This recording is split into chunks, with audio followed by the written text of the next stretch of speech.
இலங்கை அதிபர் தேர்தல் உச்சகட்டத்திற்கு எட்டியிருக்கிறது. அண்மை செய்தியாக பார்த்து வருகிறோம். வரலாற்றில் முதன்முறையாக இரண்டாவது விருப்ப வாக்கு எண்ணிக்கை என்ற ஒரு இடத்திற்கு நகர்ந்திருக்கிறது தேர்தல் களம். அண்மை செய்தியாக பார்க்கிறோம். எந்த வேட்பாளருக்கும் 50% வாக்குகள் கிடைக்கப்படாத நிச்சயத்தில் இரண்டாவது விருப்ப வாக்கு எண்ணிக்கை அப்படின்றது தொடங்கியிருக்கிறது. கூடுதல் விவரங்களோடு நியூஸ் 18 செய்தி ஆசிரியர் திரு கார்த்திகை செல்வன் அவர்கள் இணைக்கிறார். அவரோடு பேசலாம். சார் வணக்கம். வணக்கம் நந்தா. பொருளாதார நெருக்கடிக்கு பிறகு சந்திக்கக்கூடிய முதல் தேர்தல், 38 வேட்பாளர்கள், யாருக்குமே 50% கிடைக்கவில்லை. இரண்டாவது விருப்ப வாக்கு எண்ணிக்கை அப்படின்றத நோக்கி நகர்ந்திருக்கிறது இலங்கை தேர்தல் களம். எப்படி புரிஞ்சுக்கலாம்? அடுத்த கட்ட நகர்வு என்னவாக இருக்கும் சார்? நீங்க குறிப்பிட்டது போல முதல் முறையா இலங்கை தேர்தல் களத்துல ஒரு இரண்டாவது விருப்ப வாக்குகளை எண்ணக்கூடிய ஒரு சூழல் ஏற்பட்டிருக்கிறது. இதுதான் இலங்கை தேர்தல் வரலாற்றிலேயே முதல் முறை. அதே போல மும்முனை போட்டியாக வந்தது இதுதான் முதல் முறை. நம்ம தொடக்கத்திலிருந்து நியூஸ் 18 தமிழ்நாடுல கடந்த ஒரு மாதத்துக்கு மேலாக இலங்கையினுடைய தேர்தல் குறித்து, கள நிலவரம் குறித்து துல்லியமா கொடுத்துட்டு இருக்கோம். அதே போல வாக்கு எண்ணிக்கை தொடங்கியதிலிருந்து இன்று காலையிலிருந்தும் கூட தொடர்ச்சியா அவ்வப்போது வரக்கூடிய வாக்கு வீதங்களை மாறி வரக்கூடிய அந்த நிலைமைகளையும் சொல்லிட்டு இருக்கோம். தொடக்க நிலையில தபால் வாக்குகள் வந்தபோது அனுரகுமார ரொம்ப பெரிய அளவுக்கான முன்னிலையில இருந்தாரு. கடந்த தேர்தலில் 3.16% இருந்தாலும் இந்த முறை அவருடைய வாக்குகள் அப்படிங்கிறது மிகப்பெரிய அளவுக்கு கூடுதலாக வந்திருக்கிறது. கிட்டத்தட்ட 10 மடங்கு வாக்குகளை கூடுதலாக அவர் பெற்றிருக்கிறார்னு சொல்லலாம் இப்போது இருக்கக்கூடிய அந்த சூழலையும் கூட. ஆனால் ஆரம்ப கட்டத்துல தொடக்க நிலையில தபால் வாக்குகளை எண்ணக்கூடிய நிலைமையில இருந்த அந்த வாக்கு வித்தியாசம், இப்போதும் அவர் தான் முன்னணியில இருக்காரு. ஆனால் அவர் ஒரு 30.6% வாக்குகள், அதே போல அடுத்ததா வரக்கூடிய சஜித் பிரேமதாசா 26.6, கிட்டத்தட்ட ஒரு 3.5% 4% வாக்குகள் தான் முதல் 2 வேட்பாளர்களுக்குள்ள இருக்கக்கூடிய ஒரு வித்தியாசமா இருக்கு அப்படிங்கிற இடத்துல இருந்து. இன்னொன்னு, இலங்கை தேர்தலை பொறுத்த வரைக்கும் 50% வாக்குகளை பெறக்கூடிய ஒருவர் 50%த்திற்கும் கூடுதலாக ஒரு வாக்கு அவர் அதிபர் வாக்கு அப்படிங்கிறது இலங்கையில இருக்கு. இலங்கை பொறுத்த வரைக்கும் பேலட் ஓட்ஸ் தான், இன்னைக்கும் வாக்கு சீட்டு வச்சுதான் நடைபெறக்கூடியதாக இருக்கிறது.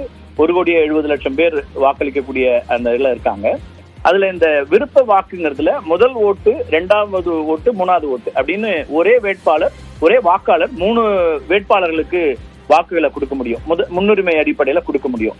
அப்படிதான் இந்த முறை இப்ப யாருக்கும் அறுதி பெரும்பான்மை இல்ல, 50% கிடைக்கலங்கிறதுனால இரண்டாவது அந்த விருப்ப வாக்குகளை எண்ணக்கூடியது, 3வது விருப்ப வாக்குகளை எண்ணக்கூடிய நிலை அப்படிங்கிறது போயிருக்கு. இதுல ஏன் தொடக்க நிலையில அனுர முன்னிலை வந்தாருன்னா அதுக்கு ஒரு காரணம் இருக்கிறது. இலங்கை பொறுத்த வரைக்கும் கிட்டத்தட்ட 22 லட்சம் பேர் அரசு ஊழியர்களாக இருக்கிறாங்க.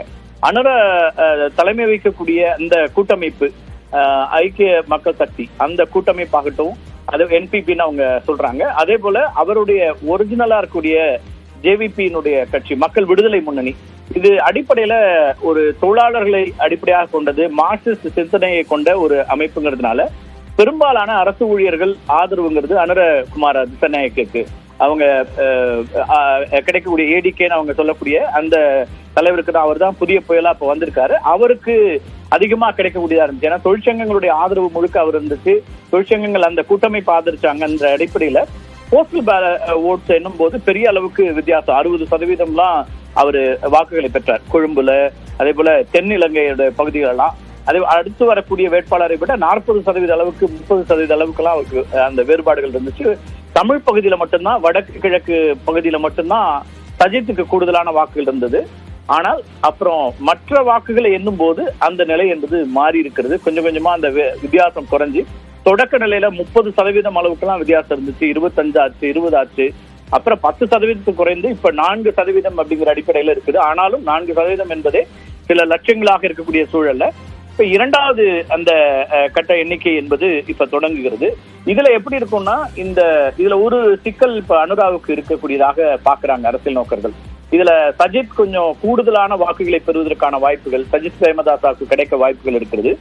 ஏன்னா இந்த 2 பேருடைய வாக்குகள்ல இப்ப அனுராவுக்கு முதல் வாக்கை அளித்திருப்பாங்க. இரண்டாவது வாக்கு யாருக்கு அப்படின்னு பார்க்கும்போது அதுல பாதி பேருக்கு மேற்பட்டவர்கள் சஜித் பிரேமதாசாவுக்கு வாக்களித்திருக்க கூடுங்கிற பார்வை இருக்கிறது. அதே நேரத்துல சஜித்துக்கு முன்னுரிமை கொடுத்து முதல் வாக்கை அளித்த வாக்காளர்கள் இரண்டாவது வாக்கை அனுராவுக்கு கொடுத்திருப்பாங்களாங்கிறதுல ஒரு சந்தேகம் இருக்கு. அது ரணிலுக்கு போயிருக்கலாம் அப்படிங்கிற பார்வை முன்வைக்கப்படுது. அப்ப இந்த இரண்டாவது விருப்ப வாக்கு அப்படிங்கிற இடத்துல இருந்து சஜித் பிரேமதாசாவுக்கான கூடுதலான ஒரு அட்வான்டேஜ் கிடைக்கலாம்ங்கிற ஒரு பார்வையும் இருக்கு. ஆனாலும் இப்போதும் அனுரா தான் முன்னிலையில் இருக்கிறாரு. அனுரகுமார திசநாயக்காவுடைய வெற்றி உறுதி செய்யப்படல, ஆனால் முன்னிலை என்பது தொடர்ச்சியா அவர் தான் இருக்காரு. எப்போதுமே பின்னடைவை சந்திக்கல, தொடர்ச்சியா முன்னிலையில இருக்காரு. ஆனா இந்த விருப்ப வாக்கு என்று வரும்போது இருக்கக்கூடிய ஒரு சிக்கலா பாக்குறது, ஏன்னா சஜித் பிரேமதாசாவும் ரணில் விக்ரமசிங்கேவும் கிட்டத்தட்ட ஒன்றாக இருந்தவர்கள் பிரிந்துதான் இன்னைக்கு போட்டி களத்துக்கு வந்திருக்கிறாங்க. அவர்களை ஆதரிக்கக்கூடியவர்களுடைய மனநிலை கிட்டத்தட்ட ஒன்னாதான் இருக்கும். அவங்களுடைய கொள்கை, அவங்களுடைய சித்தாந்தம் எல்லாமே ஒரே விதமாக இருக்கும். அதனால அவங்கள இரண்டாவது மூன்றாவது அந்த வாய்ப்புகள் என்பது இங்க போயிருக்கலாம். இன்னொன்னு கூடுதலா சஜித்துக்கான கூடுதல் வாய்ப்பு அப்படின்னு பார்க்கப்படுது. வடக்கு கிழக்கு பகுதியில் இருக்கக்கூடிய தமிழ் மக்கள் சஜித்துக்கு தான் வாக்களிச்சிருக்கிறாங்க முதன்மையாக. ஆனால் இரண்டாவதா அங்க இருக்கக்கூடிய தமிழ் பொது வேட்பாளர் அரியநேந்தனுக்கும் வாக்குகள் வந்திருக்கு. கிட்டத்தட்ட அவர் 2 லட்சத்துக்கும் மேலான வாக்குகளை பெற்றிருக்கிறார். இப்ப அரியநேந்தனுக்கு வாக்களித்தவர்கள்ல அவர்களுடைய 2வது வாக்கு யாருக்கு போகும்னா அதுலயும் சஜித் பிரேமதாசாவுக்கு போகலாம் அப்படிங்கிற ஒரு கணிப்பு இருக்கிறது. ஏன்னா தமிழ் கூட்டமைப்பு பெருமளவுக்கு இலங்கையில் இருக்கக்கூடிய தமிழரசு கட்சி உள்ளிட்டவர்கள்லாம் சஜித் பிரேமதாசாவுக்கு ஆதரவு தெரிவிச்சிருக்கிறாங்க. இந்தியாவுடைய ஆதரவும் கிட்டத்தட்ட சஜித் ஆதரவு நிலையில தான் இருந்தது. இந்திய அதிகாரிகள்லாம் அங்க இலங்கைக்கு சென்ற போது, கொழும்புல தமிழ் தலைவர்களை சந்தித்த போது அவங்க சஜித்துக்கான ஆதரவு நிலைப்பாட்டை எடுத்து சொல்லியிருந்தாங்க. அந்த அடிப்படையில பார்க்கும்போதும் சஜித் இந்த 2வது சுற்று அப்படிங்கிறதுல கூடுதலான வாக்குகளை பெறலாம் அப்படிங்கிறது இருக்கு. ஆனால் அந்த கூடுதல் வாக்குகள்ங்கிறது அனுராவுடைய வெற்றியை பாதிக்கக்கூடிய அளவுக்கு மாறுதா அப்படிங்கிறத இப்ப இருக்கக்கூடிய முக்கியமான கேள்வியா இருக்கு. தென்னிலங்கையை பொறுத்த வரைக்கும் இலங்கையினுடைய தென்பகுதியில சிங்கள மக்கள் பெரும்பான்மையா இருக்கக்கூடிய 75% சிங்கள மக்களுடைய ஆதரவுல இந்த 2வது விருப்ப வாக்கு அப்படிங்கிறதுல எப்படி மாறுகிறதுங்கிறது பொறுத்தும் சூழல் மாறலாம். நந்தா, இன்று மாலை 6 மணி வரைக்கும் கூட ஆகலாம் ஒரு அதிகாரப்பூர்வமான அறிவிப்பு வருவதற்கு. ஆனால் இது ரொம்ப பெரிய ஒரு கவனத்தை ஈர்க்கக்கூடிய ஒரு தேர்தலாக மாறி இருக்கிறது. யாருமே எதிர்பார்க்கல. உலக நாடுகள் பெருசா தொடக்கத்துல அனுரா இந்த மாதிரி ஒரு போட்டி களத்துல இருப்பாருன்னு எதிர்பார்க்கல. ஆனால் அவங்க தொடர்ச்சியாக முன்னிலையில வர்றதும், இப்போ கடந்த 2-3 மணி நேரங்களாக அந்த வித்தியாசம் குறைஞ்சு சஜித் பிரேமதாசாவுக்கான வாக்குகள்ல ஒரு வாய்ப்புகள் இருக்குங்கிற ஒரு இடம் வர்றதும் இப்போ ஒரு மாற்றத்தை உண்டாக்குகிறது. இதை நீங்க ஏற்கனவே குறிப்பிட்டது போல இளைஞனுடைய வரலாற்றுல முதல் முறையாக இந்த 2வது விருப்ப வாக்கு 3வது விருப்ப வாக்கு என்பது எண்ணப்படக்கூடிய ஒரு சூழல் வந்திருக்கிறது. இதுல முதல் 2 பேரை மட்டும்தான் கணக்கில் எடுத்துப்பாங்க. முதல் 2 நிலைகள் இருக்கிறவங்களுடைய வாக்குகள் மட்டுமே எண்ணப்படும்.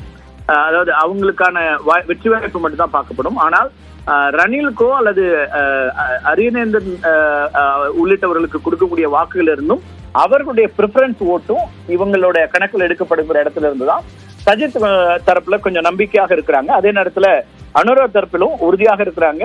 வாக்கு வித்தியாசம் குறையலாம், ஆனால் வெற்றி எங்களுக்கு தான். நாளை அவர் ஒரு பதவியேற்பு அப்படிங்கறது ரொம்ப சிம்பிளா பதவியேற்கலாங்கிற அளவுக்கு திட்டமிடல்கள் இருக்கிறது. 50 நாட்களுக்குள்ளாக பாராளுமன்றத்துக்கான தேர்தலை நடத்துவது உள்ளிட்ட அடுத்தடுத்த இடங்களுக்கு போறாங்க. கிட்டத்தட்ட பல நாடுகளுடைய அதிகாரிகளும் அதாவது ஆஃப் த ரெக்கார்டா அனுராவை இன்னைக்கு காலையில சந்திச்சிருக்காங்க. வெவ்வேறு நாடுகளுடைய தூதரகங்களை சார்ந்தவர்கள் ஆஃப் த ரெக்கார்டா அபிஷியலா இன்னும் சந்திக்கல, ஏன்னா வெற்றி அதிகாரப்பூர்வமா அறிவிக்கப்படல. ஆனால் அவர் தான் முன்னிலையில் இருக்கிறாங்கிற அந்த அடிப்படையில பார்த்திருக்கிறாங்க. இது இலங்கை தேர்தலை பொறுத்த வரைக்கும் ரொம்ப ஒரு விறுவிறுப்பான ஒரு கட்டத்தை அடைஞ்சிருக்குன்னே சொல்லலாம்.